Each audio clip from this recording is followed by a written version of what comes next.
Hello again, everyone, and welcome back. Today, we are going to be talking about Unvoiced, which is the new slug shotgun from the Sundered Doctrine Dungeon, and we're going to be going over the rolls, damage perks, etc., some DPS tests, all the good stuff that you expect to see out of a shotgun like this. And yeah, I'm not going to waste too much time on the intro, so if you like what you see, find it helpful, find it interesting, whatever, like and subscribe are the best way to support my channel. My Twitch is also linked down below.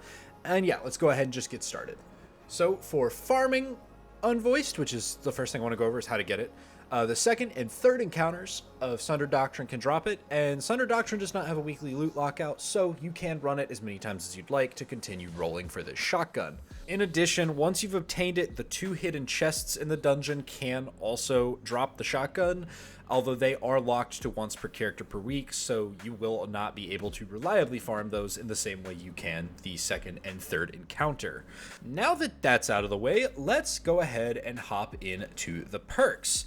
Looking at the perk pool, which is going to be on your screen here, there are a few really good things that we just haven't really seen on a slug shotgun, at least in combination before. Things like bait and switch, things like elemental honing, which is a new perk, 4 times the charm, which we've seen before, envious arsenal, which I believe this is the first slug shotgun to roll with. But the big things that I want to highlight here are going to be redirection. You see, in Heresy, redirection got a massive buff. It used to be pretty much a primary weapon perk only, where you'd shoot little enemies to get bonus damage that would be consumed upon hitting a larger one, and technically it does still work that way, but redirection has critically received some crazy under the hood changes, some really crazy ones. So if we look at the basic form of redirection, and we'll look at the enhanced one in just a second, hits against minor combatants grant 2 stacks, maximum of 30, stacks do remain active while stowed, and hits against elite or higher ranked combatants like bosses or mini-bosses will consume up to 3 stacks and grant 33% increased damage per stack consumed, and yes, that does round up to 100 instead of just being 99%, at least from everything I could tell. But that is a pretty good effect, especially given that you can roll this with another damage perk like Vorpal Weapon, Bait Switch, or Elemental Honing. But I think the big thing here is that the redirection is a trait that you really want to enhance, because the enhanced version does a couple of things. The first is that the hits against elite or higher ranked combatants will now consume 2 stacks instead of 3, but each stack consumed is now worth 50% instead of 33%, which really starts to add up the more shots you fire with redirection. Just to put this into perspective, normally, to buff 1 full magazine out of your Unvoiced, you will need 24 stacks, which takes 12 shots to build, in order to fully buff it. However, if you need to do 2 magazines with enhanced redirection, you only need 16 stacks, which is 8 shots or 1 magazine. And given that a perk like this is really going to be used for doing damage to things like bosses, it really does help to save that much ammo by enhancing the perk. So this is one where the enhanced version is definitely miles ahead of the other normal version of the perk, in terms of redirection specifically. The weapon only carries 19 shots in reserve, and so you would actually need more than 1 full reserve to get enough stacks with normal redirection, whereas you would have 3 shots left over, and you would need to get a little more special to have enough to do full damage. But that is much more doable than needing to dump all your ammo to get enough redirection stacks, get a little bit more ammo to then finish getting enough redirection stacks, then get even more ammo to have enough to do damage, or just kill things in general. So I do highly recommend enhancing it. It is 100% going to be worth the materials here. If you're broke on materials, this is one you want to commit that much resource to. And I will just give like an honorable mention really quick to 4 times the charm, but especially Envious Arsenal for this weapon, mostly just because Envious Arsenal especially has been a very good weapon perk in the last couple seasons. But unfortunately, redirection is just that crazy here. If for whatever reason we ever see a big nerf to redirection, then I would probably go Envious Arsenal, just because shotguns can take a while to reload, but redirection is just miles ahead of everything else. I wouldn't even think about any of the other perks on this for at least PvE use on this shotgun. Now, I do think column 4 has a little bit more of a conversation to be had, because the 2 damage perks that I like here are much closer together. Vorpal weapons there, but Vorpal's 15%, and then the next highest one is Bait and Switch, which is going to be 30. So I think Vorpal, as great as it's been in the past, it's been a very, very good mainstay perk for a long time. I think Bait and Switch just kind of outclasses it. Sorry, Vorpal weapon's been power crept, especially for this thing. Now that that's out of the way, let's talk Bait and Switch versus Elemental Honing, because Elemental Honing is a newcomer to the damage perk game. Bait and Switch, as you all know, is a 30% after doing any form of damage with all 3 of your weapons. Very, very good, very, very easy to activate. Been a mainstay since shortly after it got introduced with Vow of the Disciple. Been very common on DPS weapons ever since. I don't need to explain Bait and Switch very much to any of you, I imagine. The new perk here is Elemental Honing. And the way Elemental Honing works is pretty simple, but also a little tricky, because the thing is, you need to do unique elemental damage to get a stacking bonus. It is increased for kinetics, it's 40% for kinetics, but this is a void weapon, so it's going to be 2.5% for 1 stack, 10% for 2, 20% for 3, 30% for 4, so at 4 stacks we're already matching Bait and Switch, and then if you get that 5th stack, it's going to be 35%. That is higher than Bait and Switch's 30. You know, bigger number usually means better, right? Well, I did go with Bait and Switch on this shotgun. I've got the same roll with Elemental Honing, but I found myself using the Bait and Switch roll. And the main reason is you need 5 separate instances of unique elemental damage, which means you could technically get 1 in your kinetic slot using a stasis or stranded weapon, void on this, and then as long as you have another weapon that is either arc or solar in your heavy, and then either an arc or solar subclass, whichever you didn't use for your heavy, that would let you get to 4 stacks out of Elemental Honing. So how do you get that 5th?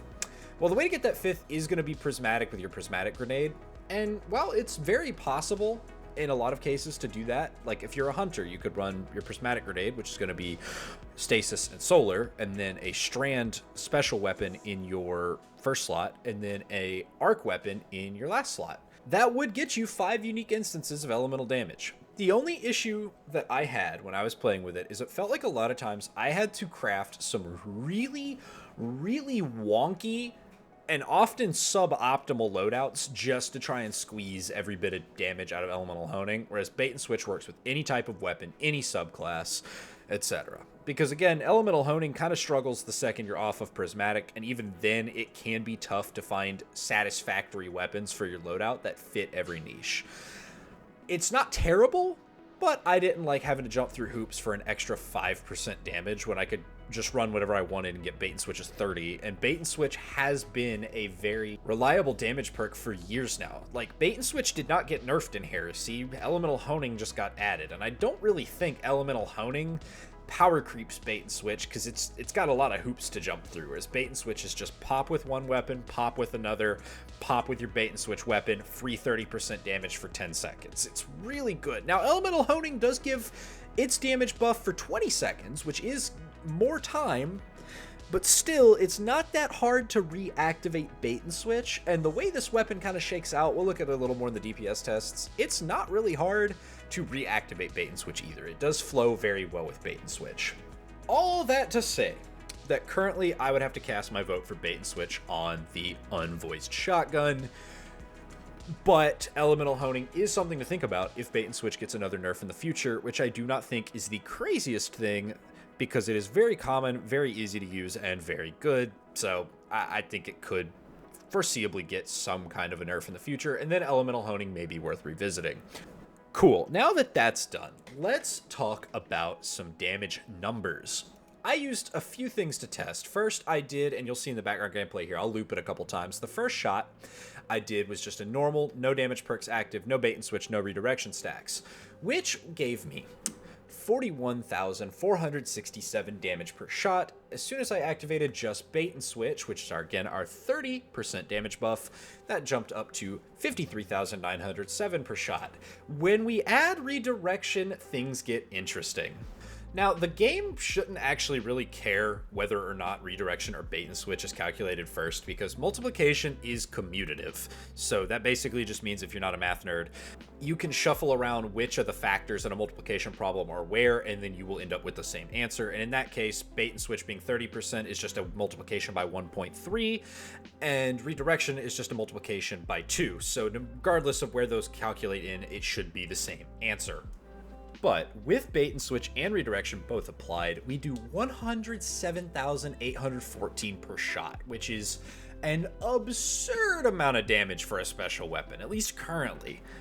And especially a legendary one. Like, some special weapons do a lot of damage, like Still Hunt, Izanagi's Burden, etc. But that is a crazy amount, given that that can be applied on every shot over and over. It's not something like Recombination, which is a one-and-done perk. It is able to do this consistently. What does that mean for our actual damage output, though? We're going to have 862,512 damage per 8-round magazine, and an 8-round mag at 65 RPM is going to be a rate of about 1.083 rounds per second, which means it takes 7.38 seconds to dump all 8 shots. That gives us a DPS before reloading of 116,872, which is a crazy number. Because remember, this is a legendary special weapon. That is very, very, very high for a weapon in this category. And in this case, it did take 0.71 seconds per shell load, which that varies a little bit depending on your reload stat, which varies on your masterwork, your mag, etc. But on mine, it was 0.71. And 5.68 seconds is our total reload time, which when you factor in a reload is 66,042 DPS after fully reloading, which is, I will admit, significantly less ridiculous, but it is still competitive with some heavy weapons, and you can pair that with another weapon in your heavy slot for big damage. Think about things like Parasite, where Parasite also has its own damage amplifying effect if you manage to splash yourself with a little bit of damage that way.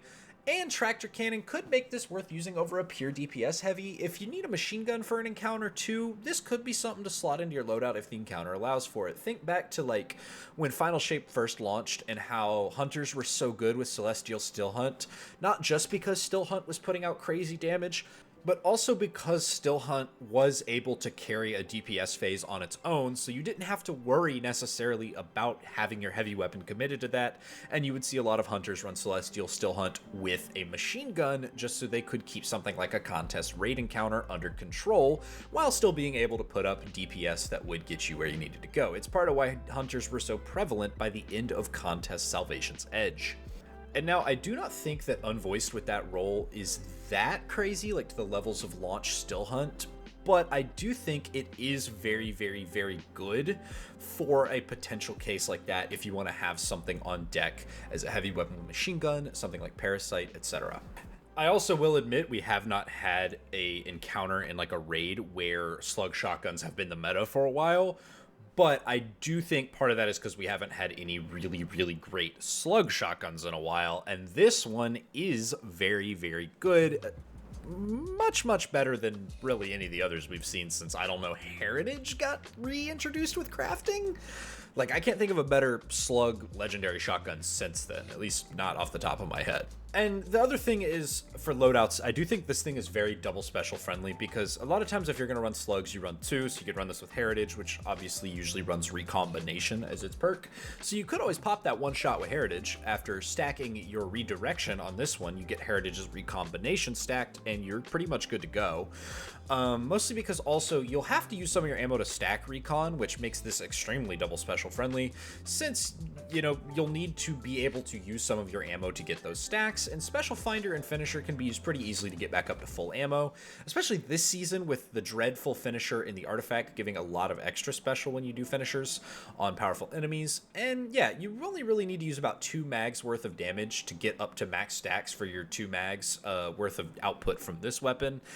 So it's not too hard to get back to full with Special Finisher on your class item or Special Finder on your helmet. I would run both. Personally, I tend to double dip on things like that if I feel like I need extra ammo, but both are very, very solid here. In total, I think this is really the shotgun that will make some encounters try to be a slug shotgun encounter, as opposed to before where a lot of encounters where slugs were viable, it wasn't necessarily worth using them because most slugs were pretty outdated. Like, what was the best energy DPS slug before this? Was probably, what, first in, last out with auto-loading Vorpal? Like, it's just not quite as good, in my opinion. I can't think of a better one before this. So I think this thing might bring slugs back. It's awesome. I know this is a really long-winded video, but I felt like I wanted to talk about this weapon a lot. So yeah, thank you if you made it this far. I will not waste any more of your time. Like and subscribe are always the best way to help me out if you found it helpful or interesting. And thank you all for watching. I will see you guys next time. Later, everyone.